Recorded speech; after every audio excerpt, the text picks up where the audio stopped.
નમસ્કાર, welcome to the physical education by બીડુ channel. આજના વિડીયોની અંદર તમને સ્ક્રીન ઉપર દેખાતું હશે કે તમને પ્રાચીન અને આધુનિક બંને ચિત્રો સરસ મજાના દેખાય છે અને કુસ્તી વિશે આજે ચર્ચા કરવાના છીએ. આપણું ચેપ્ટર છે ચેપ્ટર 14, ધોરણ 11 યોગ, સ્વાસ્થ્ય અને શારીરિક શિક્ષણનું ચેપ્ટર 14 છે, એની આપણે ચર્ચા કરવાના છીએ. 13 ચેપ્ટર છે, એના વિડીયો છે અવેલેબલ છે આપણી ચેનલ ઉપર. અને આ 14મું ચેપ્ટર છે આવતીકાલે છે, એટલે કે આવતા વિડીયોની અંદર આપણે 15મું ચેપ્ટર ને એના પછી 16મું ચેપ્ટર ધોરણ 11 યોગ, સ્વાસ્થ્ય અને શારીરિક શિક્ષણનો સંપૂર્ણ સિલેબસ છે અને પૂર્ણ કરી દેવાના છીએ. તો સૌને ખ્યાલ છે કે ટાટ હાયર સેકન્ડરીના હાલ છે એ વિડીયો સિરીઝ ચાલી રહી છે. જેવું ટાટ હાયર સેકન્ડરીની પ્રિલિમ પૂરી થશે એટલે ટાટ સેકન્ડરીની વિડીયો સિરીઝ છે એને આપણે શરૂ કરવાના છીએ. તો સર્વે મિત્રો ટાટ સેકન્ડરી સાથે જોડાયેલા હોય કે ટાટ હાયર સેકન્ડરી એક્ઝામ આપવાના હોય તો સર્વે છે આ ચેનલ સાથે જોડાઈ જાય. દરેકને આપણે પૂરેપૂરો ન્યાય આપવાના છીએ. ટાટ સેકન્ડરીની એક્ઝામ આપવાના છે, એમના માટે 29 જેટલા વિડીયો છે એ આપણી ચેનલ ઉપર અવેલેબલ છે. હવે ઘણાના કોલ એવી રીતે આવે છે કે સર એ ટાટ સેકન્ડરીના વિડીયો છે એ ક્યાંથી, મને કે શેર કરો ને બધા શેર કરો એવું કહે છે. તો હવે મારે એ બધા શેર કરવાની જરૂર છે નહીં. આપણે ચેનલની અંદર તમે જશો અને પ્લેલિસ્ટની અંદર તમે જશો એટલે આખું પ્લેલિસ્ટ બનાવેલું છે. ટાટ સેકન્ડરી હાયર સેકન્ડરીનું આખું પ્લેલિસ્ટ બનાવેલું છે. તેની અંદર તમે સ્ક્રોલ કરશો એટલે નીચેથી દરેક વિડીયોની અંદર આપણે ક્રમ આપેલા છે અને નીચેથી 1 થી લઈ અને 29 સુધીનો ક્રમ છે એ ટાટ સેકન્ડરી માટે ઉપયોગી છે. ત્યાર પછીના જેટલા પણ વિડીયો છે એને પણ આપણે અલગથી ક્રમ આપેલા છે અને તે ટાટ હાયર સેકન્ડરી માટે ઉપલબ્ધ છે. ચાલો તો શરૂ કરીએ. કુસ્તી વિશે આપણે જોવાના છીએ. તો એક પ્રાચીન કળા છે. શું કીધું છે? કુસ્તી છે.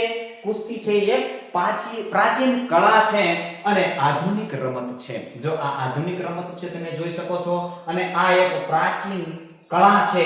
હવે એ પ્રાચીન કળા છે એને શું કહેવામાં આવતું હતું? તો વિશ્વની સૌથી પ્રાચીન રમત આર્ય ગ્રંથો અને મહાભારતમાં કૃષ્ણ, બલરામ અને ભીમનો ઉલ્લેખ છે. દરેક કુસ્તી રમતા હતા ત્યારે તેને શું કહેવામાં આવતું હતું? મલ્લયુદ્ધ કહેવામાં આવતું. ભારતમાં મલ્લયુદ્ધ તરીકે પ્રચલિત હતું. દ્વંદ્વ યુદ્ધ પણ ક્યાંક શબ્દ આવે છે, મલ્લયુદ્ધ આવે છે. તો એની અંદર શ્રી કૃષ્ણ મલ્લયુદ્ધ, બલરામ કુસ્તી, ભીમ કુસ્તી, આ બધા દરેક કુસ્તી છે એ આપણા પ્રાચીન ભારતની અંદર ખૂબ જ પ્રચલિત હતી અને તે આપણને લેખિત સ્વરૂપમાં પણ આપણને જોવા મળે છે, પુરાવા સાથે જોવા મળે છે. એટલે ભારતની અંદર પ્રાચીન સમયની અંદર આ કુસ્તી છે એ રમત રમાતી હતી. હવે આધુનિક પ્રકારો શું છે? તો ફ્રી સ્ટાઇલ અને ગ્રીકો રોમન, આ બે પ્રકારની સ્પર્ધા છે. હાલ જો આ યાદ રાખવાનું છે, આધુનિક જે કુસ્તી છે એના પ્રકાર કેટલા છે? 2 છે. કયા કયા? તો ફ્રી સ્ટાઇલ કુસ્તી અને ગ્રીકો રોમન કુસ્તી. યાદ રાખવાનું છે, બંને શબ્દો છે ફ્રી સ્ટાઇલ અને ગ્રીકો રોમન તરીકે છે એ આધુનિક કુસ્તી છે એ રમાય છે. નિયમો અને દરેક વસ્તુની અંદર બદલાવ હોઈ શકે છે, પરંતુ જે રમત છે એ પ્રાચીન રમત જે મલ્લયુદ્ધ હતું એને મળતી આવે છે આ કુસ્તી છે. અને આપણા પ્રાચીન સમયની અંદર આપણે રામાયણ અને મહાભારત જો જોયું હોય તો એની અંદર સૌને ખ્યાલ હશે કે આ દ્વંદ્વ યુદ્ધ આવે છે. શિસ્ત અને મુખ્ય નિયમો શું છે આની અંદર? શિસ્તનું શું પાલન કરવાનું છે? કઈ કઈ બાબતોનું ધ્યાન રાખવાનું છે? શું નથી કરી શકતા આની અંદર? તો સ્વચ્છતા, હાઇજીન એટલે કે નખ કાપેલા હોવા જોઈએ. નખ છે એ દરેકના વ્યક્તિના કાપેલા હોવા જોઈએ. સ્પર્ધા પહેલા છે એ દરેકના નખ છે ચેક થતા હોય છે. શરીર પર તેલ કે ચીકણો પદાર્થ છે એ આપણે પ્રતિબંધ છે. ચીકણો પદાર્થ છે શરીર પર તેલ કે કોઈ પણ એવો ચીકણો પદાર્થ તમારે લગાવવાનો નથી.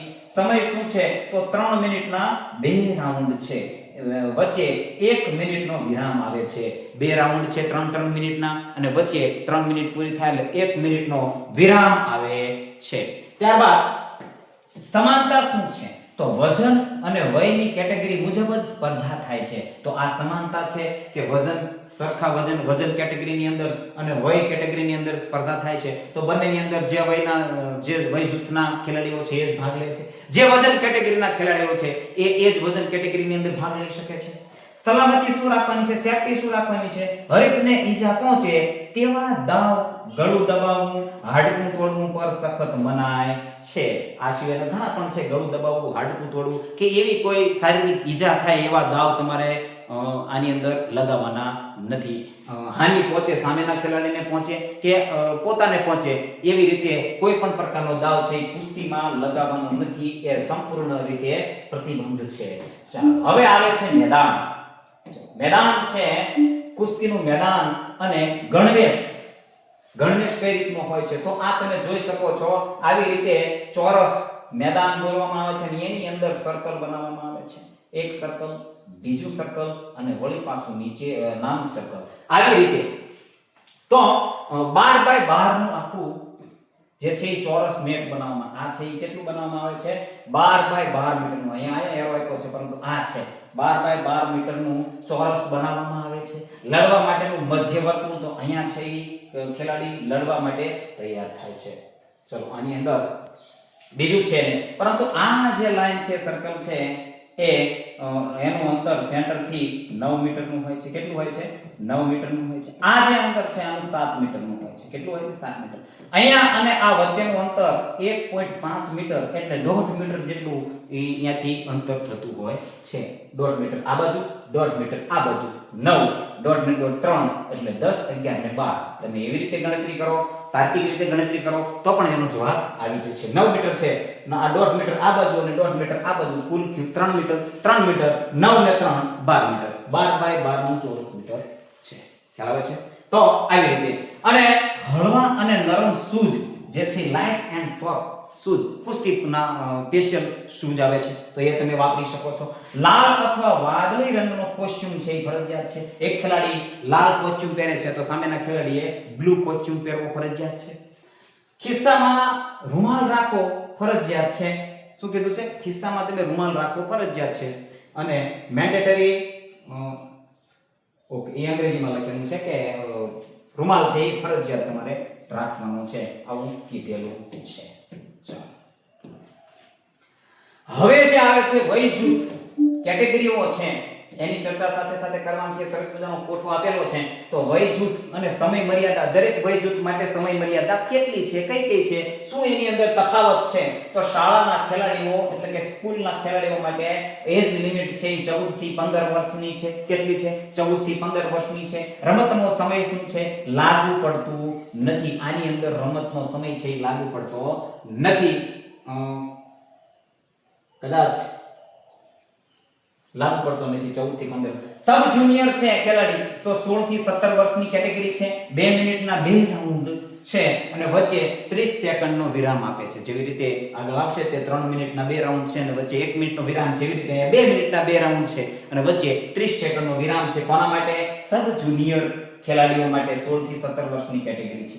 જુનિયર ખેલાડીઓ માટે 18 થી 20 વર્ષની એમની ઉંમર છે, એની વય મર્યાદા છે. 3 મિનિટના 2 રાઉન્ડ છે, વચ્ચે 1 મિનિટનો વિરામ આવતો હશે. દરેકની અંદર 1 મિનિટનો વિરામ, આની અંદર પણ 1 મિનિટનો વિરામ છે. સિનિયર ખેલાડીઓ માટે 20 વર્ષથી વધુના ખેલાડીઓ છે, સિનિયર ની અંદર આવશે. 3 મિનિટના 2 રાઉન્ડ છે અને વચ્ચે 1 મિનિટનો વિરામ છે. ખ્યાલ આવે છે? હવે આની અંદર ટાઈ પડે તો શું છે અને પોઈન્ટ સરખા થાય તો શું છે, આગળ આપણે નિયમોની અંદર આપણે સંપૂર્ણ ચર્ચા કરવાના છીએ. ચાલો, હવે વજન વિભાગો કેટલાક છે? તો વજન વિભાગોની અંદર ન્યાયી રમત માટે સ્પર્ધા પહેલા દરેક ખેલાડીનું વજન લેવામાં આવે છે કે દરેક ખેલાડીને ન્યાય મળે. ન્યાય રમત એટલે યોગ્ય નિયમાનુસાર અને પરફેક્ટ, જેને કહેવાય છે કે કોઈ પણ પાર્શિયાલિટી વગર રમતને આયોજન કરવા માટે વજન છે એ લેવામાં આવે છે. પહેલા જ ખેલાડીનું વજન કરવામાં આવે છે. અને શાળાના બાળકો છે એના માટે 29 કિલોગ્રામ થી 85 કિલોગ્રામ સુધીનું વેટ કેટેગરી એની અંદર હોય છે. સબ જુનિયર ખેલાડી માટે 39 કિલોગ્રામ થી 100 કિલો સુધીની વેટ કેટેગરી હોય છે. જુનિયર ખેલાડીઓ માટે 46 કિલોગ્રામ થી 120 કિલોગ્રામ સુધીની વેટ કેટેગરી જોવા મળે છે.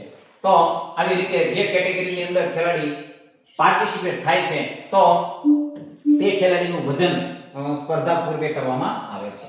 4 મુખ્ય અધિકારીઓ હોય છે, એટલે કે રેફરીઓ હોય છે. કેટલા રેફરીઓ હોય છે? પ્રશ્નાઓ પૂછાય કે કુસ્તીની અંદર કેટલા રેફરીઓ હોય છે? 4 રેફરીઓ હોય છે. કયા કયા? તો એક છે એ મેચ ચેરમેન હોય છે, 2 રેફરી હોય છે, 3 એક જજ હોય છે અને એક ટાઈમ કીપર હોય છે. આ એક છે. એક રેફરી છે, એક મેચ ચેરમેન છે, એક જજ છે અને એક ટાઈમ કીપર, ટાઈમ લેવાવાળો વ્યક્તિ હોય છે, એ ઓફિશિયલ ટાઈમ કીપર જેને કહેવાય છે. તો આવી રીતે આ 4 છે એ રેફરીઓ હોય છે, જજ હોય છે, અમ્પાયર હોય છે, એવું પણ કહી શકો છો. ચલો, ધોરણ 11 શારીરિક શિક્ષણની અંદર કુસ્તીના કેટલાક પાયાના કૌશલ્યો છે, કુસ્તીના પાયાના કૌશલ્યો છે એની ચર્ચા કરવાના છીએ. તો એની અંદર કુસ્તી એ માત્ર શારીરિક શક્તિની રમત નથી, પરંતુ તેની અંદર શું જોઈએ છે? ચપળતા, ગતિશીલતા અને ટેકનિકનો અદ્ભુત સંગમ છે. શું છે? ટેકનિક. કેટલી બધી ટેકનિકોનો ઉપયોગ થાય છે એટલે તેનો અદ્ભુત સંગમ છે. જેની પાસે ચપળતા ખૂબ જ સારી છે, ગતિશીલતા ખૂબ જ એની અંદર નિપુણતા છે, ગતિશીલતાની ટેકનિક એની અંદર ભરપૂર છે, તો એ ખેલાડી વિન થવાનો છે, વિજેતા થવાનો છે. મેદાનમાં અજમાવતા મુખ્ય દાવ શીખીએ તો એની અંદર કેટલાક દાવ છે, કૌશલ્યો છે કે જેના લીધે ખેલાડીનું પ્રભુત્વ, એનું પરફોર્મન્સ સારી રીતે આવતું હોય છે, સામેના ખેલાડીને ચીટ કરી દેતા હોય છે. ચીટ શબ્દ યાદ રાખવાનો છે, આગળ આવશે કદાચ. ચીટ કરવું એટલે શું? સલામી. સૌથી પહેલા સલામીથી શરૂ થાય છે. દરેક મેચની શરૂઆત એકબીજા પ્રત્યેના આદર એટલે કે સલામીથી થાય છે. જો આવી રીતે હાથ મિલાવી, શેક હેન્ડ કરી અને સલામી આપી અને આવી રીતે રમત છે એને શરૂ કરવામાં આવે છે. બંને પહેલવાનો મેદાનની વચ્ચે આવી હસ્તધૂનન હાથ મિલાવે છે. જો આ ક્રિયાને શું કહેવાય છે? હસ્તધૂનનો. આ શબ્દ યાદ રાખવાનો છે. આપણે આ શબ્દ સાંભળેલો નથી, પરંતુ આ શબ્દ છે ને આપણે ખાસ યાદ રાખવાનો છે. હસ્તધૂનન. શું કીધું છે? હસ્તધૂનન. ચાલો. ત્યારબાદ છે પોતપોતાના ખૂણામાં જઈ અને રેફરીની વિસલની રાહ જોવે છે. શું કરે છે? પોતપોતાના કોર્નરની અંદર જતા રહે છે અને રેફરી વિસલ વગાડે તેની રાહ જુએ છે. ત્યારબાદ કૌશલ્ય 2 છે. એક ધકેલ. શું આવે છે? ધકેલ આપવામાં આવે છે. ખેલાડીને ધકેલવામાં આવે છે. એટલે ધકેલ કીધું છે. સલામી બાદ તરત જ અજમાવવામાં આવતો પ્રાથમિક દાવ છે ધકેલ. શું છે? ધકેલ. બંને ખેલાડીઓ સંપૂર્ણ શક્તિનો ઉપયોગ કરી એકબીજાને આગળ પાછળ ધકેલવાનો પ્રયત્ન કરે છે. હેતુ શું છે? તો પ્રતિસ્પર્ધીનું સંતુલન બગાડી તેને નબળો બનાવવો. પ્રતિસ્પર્ધી ખેલાડી છે એનું સંતુલન બગાડવાનું છે, એને નબળો બનાવવાનો છે, એને ગભરાવવાનો છે. આવા ઘણા ઉદ્દેશો એની પાછળના હોય છે. દંડકી આવે છે. દંડકી અને ગરદનકી ધકેલ. દંડકી શું છે અને ગરદનકી ધકેલ શું છે? તો જે ધકેલ હતી, ધકેલના કેટલા પ્રકાર છે? 2 પ્રકાર છે. દંડકી ધકેલ અને ગરદનકી ધકેલ. 2 પ્રકારના ધકેલના પ્રકાર છે, યાદ રાખવાના છે. તો જમણા પગના પવિત્રે ઊભા રહી સામેના ખેલાડીના દંડ એટલે કે હાથ પર જોર આપી ધકેલવું. જો હાથ ઉપર જોર આપીને ધકેલવામાં આવે છે, ખેંચવામાં આવે છે, તો આ ધકેલ છે.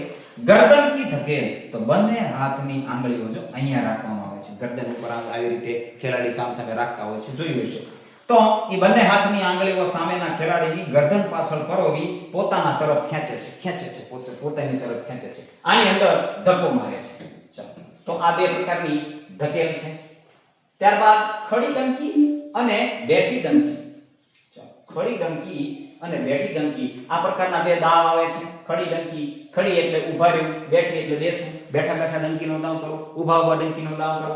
એની અંદર આ દાવ શરીરની લવચિકતા એટલે કે ચપળતા, એની ફ્લેક્સિબિલિટી બતાવે છે. જેમાં ખેલાડી અચાનક નીચે નમી કે ગુલાટ મારીને બચાવ કે હુમલો કરે છે. કાં તો બચાવ કરે છે અને કાં તો હુમલો કરે છે. ખડી ડંકીની અંદર શું છે? તો ઊભા રહીને અચાનક ડાબા હાથે ટેકો લઈ શરીરને ગુલાટ ખવડાવી, પોતાના શરીરને ગુલાટ ખવડાવે છે અથવા સામેના ખેલાડીને ગુલાટ ખવડાવે છે. તો બેઠી ડંકી છે તો વીર બેઠક પણ એને કહેવામાં આવે. શું કહેવામાં? બેઠી ડંકી છે એને શું કહેવામાં? બીજું નામ શું છે એનું? વીર બેઠક. વીર બેઠક એની સ્થિતિમાં બેસીને કરવામાં આવતી ચપળ હિલચાલ છે. તો આ વીર બેઠક છે અથવા તો બેઠી ડંકી છે. આવી રીતે હોય છે. ત્યારબાદનું કૌશલ્ય છે બગલી. બગલી અને બગલકી રોક. આવી રીતે 2 કૌશલ્ય છે. ચિત્રની અંદર સરસ મજાનું સમજાય છે. બગલી આક્રમણ કરનાર જે ખેલાડી છે સામેના હરીફનો હાથ પકડી, આ એક હાથ પકડી તેની બગલ નીચે રસ્તો કરી અને જમીન પર ચીત કરવાનું છે. તો ચીત શબ્દ આવ્યો છે. જમીન ઉપર ધસાઈ દેવું, ચીત કરવું. બગલી કી રોક છે બચાવ, ડિફેન્સ. જો હરીફ બગલીનો દાવ કરે તો તેને રોકવા માટે તેના પગને લપેટી લેવો જોઈએ. જો આ પગ છે એને લપેટવાનો છે, એનો હાથ પકડ્યો છે, પગ દ્વારા એને લપેટવાનો છે. તો આવી રીતે બગલી કી રોક છે.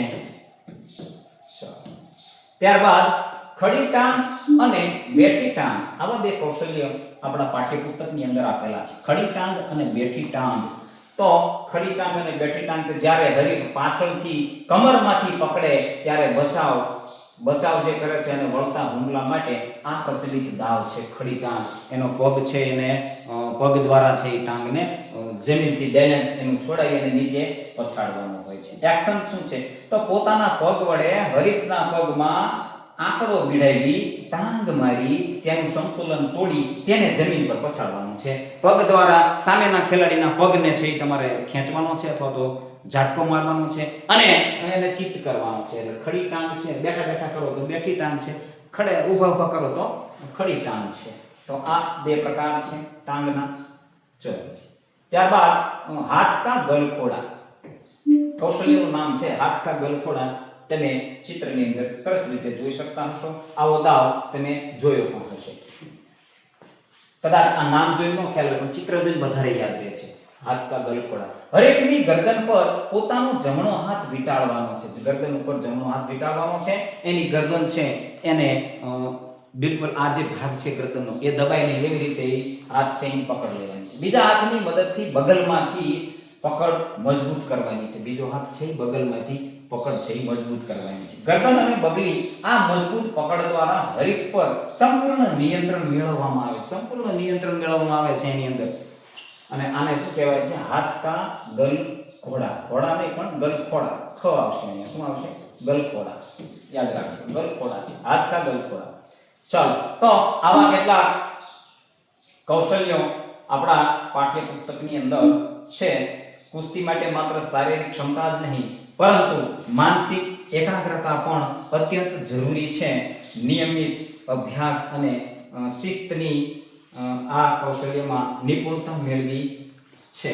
તો આની અંદર આપણે નિયમોની કદાચ આની અંદર એડ નથી થયું છતાં કઈ વાંધો નહીં. આપણે આ નિયમો છે એનો અલગથી વિડીયો નહીં બનાવીએ પરંતુ નિયમો છે એને આપણે ક્વેશ્ચન સ્વરૂપે ટેલિગ્રામ ચેનલની અંદર ચર્ચા કરી લઈશું. દરેક નિયમો છે એના ક્વેશ્ચન આપણે બનાવી અને ટેલિગ્રામ ચેનલની અંદર મૂકીશું જેથી કરી દરેક નિયમો છે એ પણ એની અંદર કવર થઈ જાય. આજના વિડીયોની અંદર બસ આટલું જ. બન્યા રહેજો આ ચેનલની અંદર. તમે વિડીયોને લાઈક કરો કે ના કરો પરંતુ તમે તૈયારી છે એ જરૂર કરજો. આવતા જે વિડીયો છે 1-2 એની અંદર યોગ સ્વાસ્થ્ય અને શારીરિક શિક્ષણ છે એનો સંપૂર્ણ અભ્યાસક્રમ 11મું ધોરણ છે એનો પૂરો થઈ જશે. ત્યારબાદ તરત જ આપણે 12મું પ્રકરણ છે જે 12મું ધોરણ છે એના પ્રકરણો છે એને શરૂ કરી દઈશું.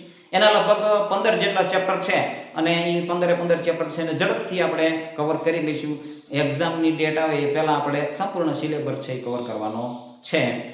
આજના વિડીયોની અંદર બસ આટલું જ. બન્યા રહેજો આ ચેનલની અંદર. લાઈક અને સબસ્ક્રાઇબ ચેનલને જરૂર કરી દેજો. વિડીયોને લાઈક કરી દેજો. જય હિન્દ, જય ભારત.